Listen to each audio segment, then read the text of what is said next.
Have you ever just wished for a shortcut? A quick and easy way to get everything you want? Well, today, we're going to dive into this wonderful story called A Bottle of Dew. It's a tale that's really going to make us think about where real magic comes from. So, let me ask you something right off the bat. Do you believe in magic? I'm talking about the real deal, with spells and potions. This story, it might just make you rethink your answer. All right, so our story kicks off with a dream that probably sounds a little familiar. The dream of easy gold. We're about to meet a guy who is desperately looking for that shortcut to treasure, hoping he could get rich without even lifting a finger. Okay, meet Ramanatha. This guy was the son of a rich landlord, and he inherited these huge, fertile fields. But instead of, actually working on them, he spent all his time daydreaming about a secret magic potion that could turn any old metal into pure, glittering gold.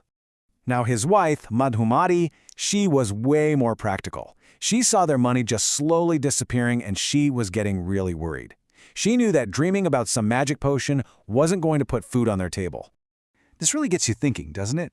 Do you believe a magic spell or some kind of potion could actually make someone rich? I mean, it's a tempting idea, right? And it's something Ramanatha believed with his whole heart. So, just as their worries were getting bigger and bigger, a wise visitor shows up in town. And he's got this mysterious plan, a plan that was about to change everything for Ramanatha. So yeah, one day, this very learned man, a wise sage named Mahipathi, he came to their town. And when Ramanatha heard about him, his eyes just lit up. You could almost see him thinking, this is it! This is my chance! This guy has to know the secret to that magic potion. So Ramanatha rushes to the sage, who gives him some really strange instructions. The sage basically says, the recipe is simple, but it's very, very difficult. First, you have to plant hundreds of banana trees. Then, you have to take care of them day and night. And every single winter morning, you must collect the dew from their leaves, drop by tiny drop, until you have a full bottle. Only then can you create the potion. Okay, think about this for a second. Remember, Ramanatha has never worked a single day in his life. Do you really think he's going to follow through with the task this incredibly hard, all for the promise of magic? What's your prediction? And just like that, the long journey began. This next part of our story is all about the 6-year harvest. And yes, you heard me right, I said 6 years. And you're not going to believe this, but for the very first time in his life, Ramanatha actually got to work. Fueled by this dream of gold, he cleared his overgrown fields, he dug into that hard soil, and he carefully planted all those banana saplings. The thought of that magical prize was what drove him forward every single day. His journey was so long and so slow. In that first year, he was just focused on planting. But by year 3, wow, the trees were producing so many bananas that his wife, Madhumati, started selling them at the market. And guess what? They started earning good money. Finally, after 6 long years of patient work, he had done it. He'd collected 5 whole liters of morning dew. The bottle was finally full. And this brings us to the moment we have all been waiting for, the potion's big surprise. After 6 years of non-stop hard work, the moment of truth was finally here. With the sage watching his every move, Ramanatha carefully took a copper vessel. He held his breath, and he poured that precious bottle of dew onto it, totally expecting a flash of light and a brand new pile of gold. So what happened? Absolutely nothing. The dream was that the copper would instantly, poof, turn into gold. The reality, the copper vessel just got a little wet. That's it. The potion was a complete failure. Can you just imagine his disappointment? Ramanatha was heartbroken, just totally crushed.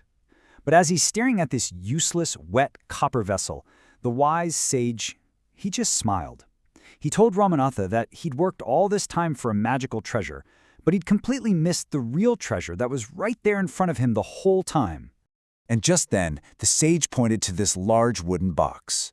When Ramanatha opened it, it was filled to the brim with glittering gold coins. But this wasn't from some potion. No, this was the money that his wife, Madhumati, had carefully saved from selling thousands and thousands of bananas from their farm over the past 6 years. So it really makes you wonder, what was the real magic here? Was it the hard work he put in for 6 straight years, completely transforming his land and his life? Or was it all just luck? What do you think? And that, my friends, leads us to the final lesson. The real magic isn't some potion or a spell, it's something way, way more powerful. The sage explained it perfectly.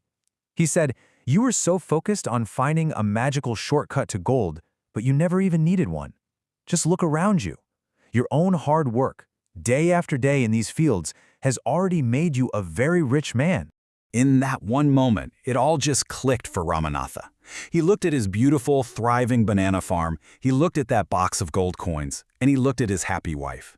He finally understood the sage's secret. And that's the beautiful lesson of this story, isn't it?